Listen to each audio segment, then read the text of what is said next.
സുരക്ഷ അല്ല, എന്താണ് ഈ സുരക്ഷ? എന്താ ഏതെങ്കിലും കവചമാണോ അത്? അതോ ഏതെങ്കിലും അതിർവരമ്പാണോ? എന്നാൽ ഈ സുരക്ഷ മറ്റൊന്നാണ്.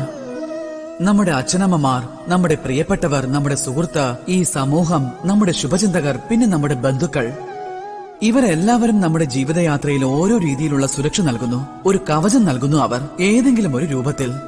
പിന്നെ നോക്കിക്കാണുമ്പോൾ നമ്മുടെ കഴിവിൽ, നമ്മുടെ ശക്തിയിൽ, നമ്മുടെ വീരതയിൽ, നമ്മുടെ പ്രവൃത്തിയിൽ, പിന്നെ നമ്മുടെ ധൈര്യത്തിൽ ഈ സുരക്ഷയുണ്ടല്ലോ, അത് ഏറ്റവും വലിയ തടസ്സമായി മാറാറുണ്ട്. മനസ്സിലാകുന്നുണ്ടോ? അതായത് നിങ്ങൾക്ക് യാതൊരു സുരക്ഷയും ഇല്ല എങ്കിൽ, അല്ലെങ്കിൽ നിങ്ങൾ ആ സുരക്ഷയെ ഭേദിച്ച് പുറത്തു വരികയാണെങ്കിൽ, ധീരത ഉറപ്പായും ഏറ്റവും ഉയരത്തിൽ എത്തിച്ചേരുന്നതാണ്. എങ്ങനെയാണ്?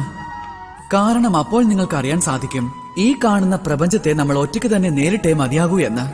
ശത്രുക്കളെ നേരിടുവാനും നിങ്ങൾക്ക് നന്നായി അറിയാം.